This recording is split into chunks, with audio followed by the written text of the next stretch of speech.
No, najprej ne pojasnim, da je v zvezi s tem pojmom politične kulture nek nesporazum v Sloveniji in sicer kar pokriviti najvišjega predstavnika te države, namreč predsednika države. Spomnili se boste, da je neka raziskovalna skupina pri britanskem časopisu Economist Slovenijo ocenila kot demokracijo z napako. V prejšnji rundi je bila ocenjena kot popolna demokracija, v tej zadnji rundi pa kot demokracija z napako in sicer so raziskovalci najbolj očitali pomanjkanje politične kulture.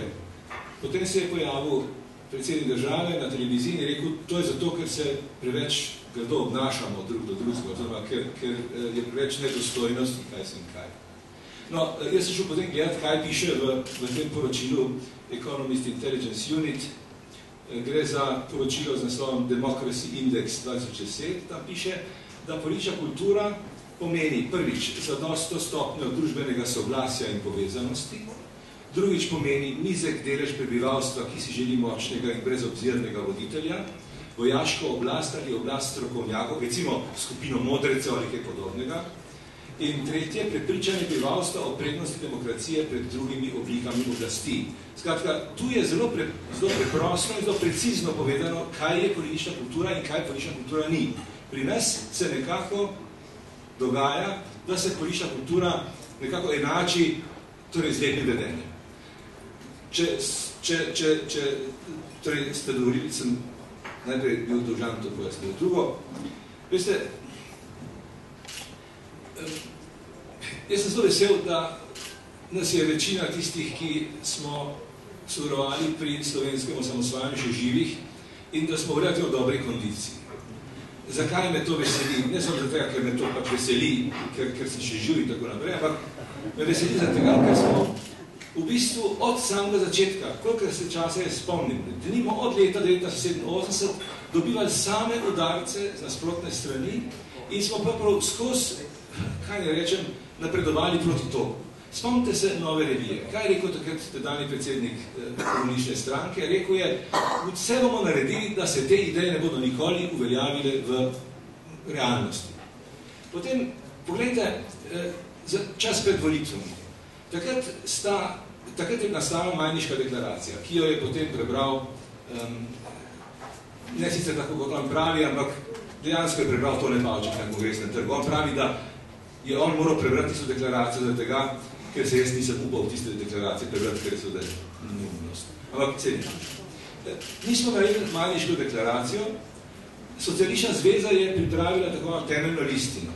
In potem se je začela velika kampanja v koristi temeljne listine in proti Majniški deklaraciji leto 1989.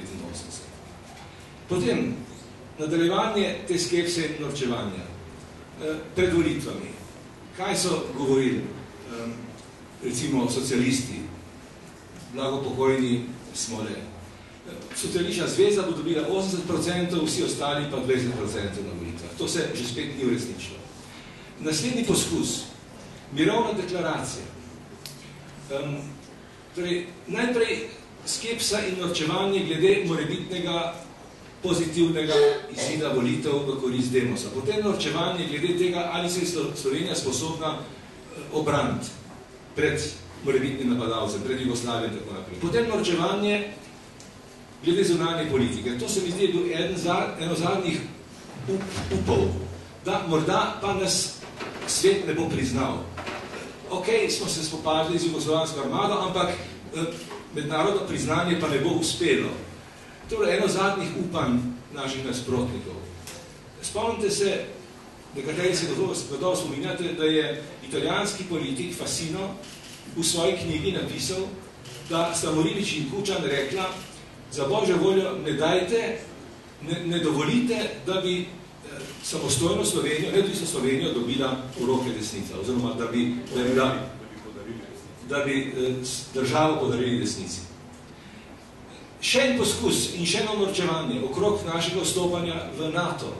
In zadnje maščevanje vse narediti, da ja ne bo Janša zmagal na prihodnjih volitvah. Skratka, ves čas eno samo norčevanje, ena sama skepsa, eno samo nasprotovanje in seveda kar resne ovire pri našem napredovanju. Jaz sem nalaž šel gledati te dogodke, oziroma to kronologijo dogajanja, osamosvajanja ali pa tistih pripravljanih dogodkov in potem kasnejših dogodkov. Zaradi tega, ker se mi zdi, da šele v tej perspektivi, od leta 87 naprej, se šele kaže, s čim smo se spoprijemali, kaj se je v tej državi dogajalo. Ves čas proti. In seveda to človeka utrudi. Če smo pri tem nekoliko, bi rekel, obrabljeni, nepračunega, ampak mene veseli, da nismo. Mene se zdi, da smo še kar zelo dobre kondici. Hvala lepa.